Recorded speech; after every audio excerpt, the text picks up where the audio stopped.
Good morning to all of you, myself Nandul Trivedi.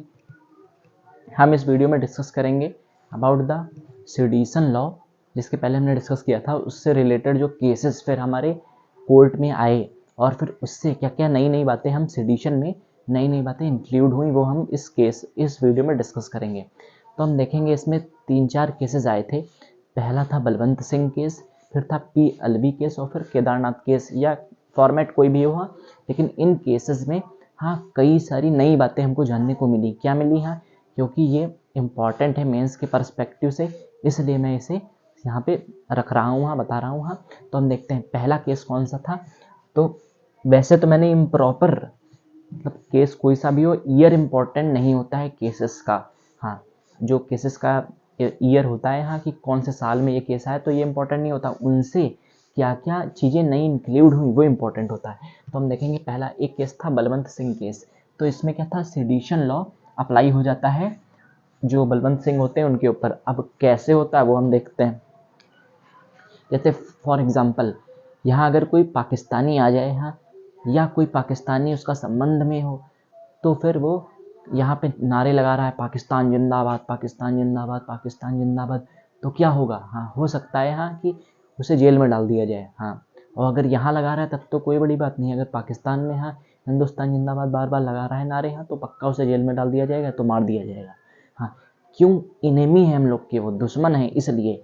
ऐसे ही खालिस्तान जिंदाबाद। अब ये खालिस्तान होता क्या है पहले तो, हाँ, बहुत समय तक मुझको भी नहीं पता था कि खालिस्तान होता क्या है। खालिस्तान मतलब होता है हाँ कि जो, जैसे कह सकते हैं किसान आंदोलन था, उसमें भी खालिस्तानी घुस गए थे और उन्होंने जो न्यू दिल्ली में हमारे लाल किला पे हाँ तिरंगा था उसे हटा करके खालिस्तान का झंडा लगाया था। तो ये सब खालिस्तानी आखिर हैं कौन? तो जो वास्तविकता है हाँ खालिस्तानियों की, तो ये कोई देश है नहीं, कल्पना कर रहे हैं कि हम देश बनाएंगे और उसका नाम खालिस्तान रखेंगे, वहाँ पे ये नोटें चलेंगी, हाँ, और वहाँ पे हम रहेंगे। और जो इसी फीलिंग को लेकर के, मतलब कि हम खालिस्तानी हैं, मतलब अपने उन्होंने देश का नाम रखा है खालिस्तान, हाँ, और हम लोग अगर हैं हाँ खालिस्तान को मानते हैं हाँ, तो फिर हम उस देश में रहेंगे। मतलब कल्पनात्मक है, जो कि केवल और केवल धार्मिक पर्सपेक्टिव से या टेररिज्म सोच वालों के ने इसे बिल्ट किया है खालिस्तान को। हाँ, कई सारी नकली नोटें भी खालिस्तान की छापी गई थी। हाँ, तो ऐसे ही एक व्यक्ति था, तो वो खालिस्तान जिंदाबाद कहता था हमारे भारत में। लेकिन तो क्या हुआ, पुलिस ने इसे तुरंत एफआईआर करी और उसको सेडिशन लॉ उसके ऊपर गवर्नमेंट ने लगाया। सेडिशन लॉ मतलब हमने बताया था कि गवर्नमेंट के अगर अगेंस्ट मान लिया गया कि गवर्नमेंट यहाँ पे बेसिकली नेशन को भी कह सकते हैं। क्यों? क्योंकि अगर कोई भी व्यक्ति हमारी केंद्र सरकार पर हमला बोलता है तो वो डायरेक्ट नेशन पे ही हमला बोल रहा है, अगर बाहर से बोल रहा है हमला। तो वैसे ही हाँ इसको एंटी नेशनल एक्टिविटी में भी शामिल किया जा सकता था। लेकिन उसने खालिस्तान जिंदाबाद तो कहा, लेकिन उससे कोई भी लोगों ने उसे सुना नहीं। तो फिर कोई भी तरह का वायलेंस नहीं हुआ, इसलिए कोर्ट ने उसे रिलीज कर दिया और कहा कि इसमें बहुत सारे लोगों ने इसे कोई भी मान्यता नहीं दी है, लोगों ने इसे स्वीकार नहीं किया है, इसलिए क्योंकि उसके साथ में और लोग शामिल नहीं हुए बलवंत सिंह के साथ में। इसलिए ये जो है ये टोटली अपने आप में कोई भी व्यक्ति कुछ भी करे हाँ तो, और अगर कोई भी वायलेंस एक्टिविटी नहीं कर रहा है तो अपने आप में कोई व्यक्ति फ्री है कुछ भी करने के लिए। तो वो चाहे पाकिस्तान जिंदाबाद कहें चाहे खालिस्तान जिंदाबाद कहें, लेकिन वायलेंस क्रिएट नहीं होना चाहिए, इसलिए उसे रिलीज कर दिया गया। कोर्ट ने कहा कि ये नॉन सिटीजन एक्ट है, so it is not sedition act. Court said that any member do not listen him, so it is not sedition act. तो अब ये सेडिशन से मुक्त है, मतलब इसमें सेडिशन लॉ अप्लाई नहीं होगा इस केस में, तो इसे डिसमिस कर दिया गया, हटा दिया गया। फिर क्या हुआ, केदारनाथ सिंह केस एक हुआ, केदारनाथ केस हुआ। फिर इसमें क्या था, हाँ, तो इसमें भी एक व्यक्ति था, तो वो बहुत ज़्यादा हाँ गवर्नमेंट के अगेंस्ट बोलता था उस समय। तो जब वो गवर्नमेंट के अगेंस्ट बोल रहा था तो गवर्नमेंट ने सोचा कि हमारे अगेंस्ट बोल रहा है, या कह सकते हैं हमारी सच्चाई भी दिखा रहा है। हाँ, तो फिर गवर्नमेंट ने क्या किया, हाँ, कि उसके ऊपर सेडिशन लॉ अप्लाई करना चाहा, या जो मेंबर्स थे हमारे यहाँ, तो उन लोगों ने सेडिशन लॉ, बहुत सारे जो सोसाइटी में मेंबर्स होते हैं, तो उन लोगों ने मिल करके उसे फंसवाने की कोशिश करी, क्योंकि वो सच्चाई को तो कह रहा था लेकिन वो वायलेंस भी नहीं क्रिएट कर रहा था, लेकिन फिर भी उसे सेडिशन लॉ में ला दिया गया। तो फिर उस समय कोर्ट ने क्या जजमेंट दिया, तो हम देखते हैं। Court held people has right to criticize the government but peacefully and released him.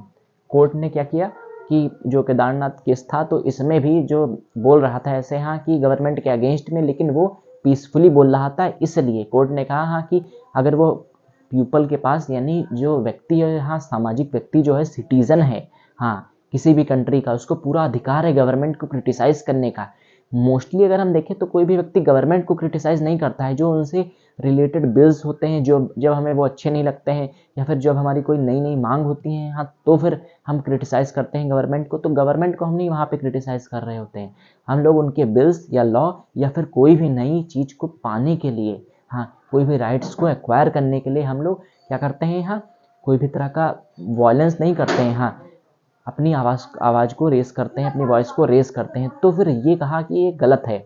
हाँ कोर्ट ने कहा हाँ कि अगर इस पर भी सेडिशन अप्लाई होगा तो फिर तो जो पीपल होंगे वो अपनी बात को रख ही नहीं पाएंगे। इसलिए कहा पीपल के पास अधिकार है, व्यक्ति के पास अधिकार है गवर्नमेंट के अगेंस्ट बोलने का, गवर्नमेंट को टोटली क्रिटिसाइज करने का, लेकिन कैसे, पीसफुली। ये नहीं है यहाँ कि कोई भी विधायक जा रहा है हाँ तो फिर उसको मारो, तो ये सब ऐसा नहीं हो सकता है हाँ। लेकिन क्रिटिसाइज करना है तो किसी भी लॉ को, किसी भी बिल या लॉ जो गवर्नमेंट लाई है उस अगर वो समझ में नहीं आ रहा तो क्रिटिसाइज, आलोचना करी जा सकती है, लेकिन कैसे, पीसफुली मैनर में। तो ये सही होगा। तो उसे रिलीज कर दिया कोर्ट ने, उसे कह दिया कि हाँ ये क्रिमिनल नहीं है, इसे रिलीज कर दिया गया उसे, उस व्यक्ति को, केदारनाथ को।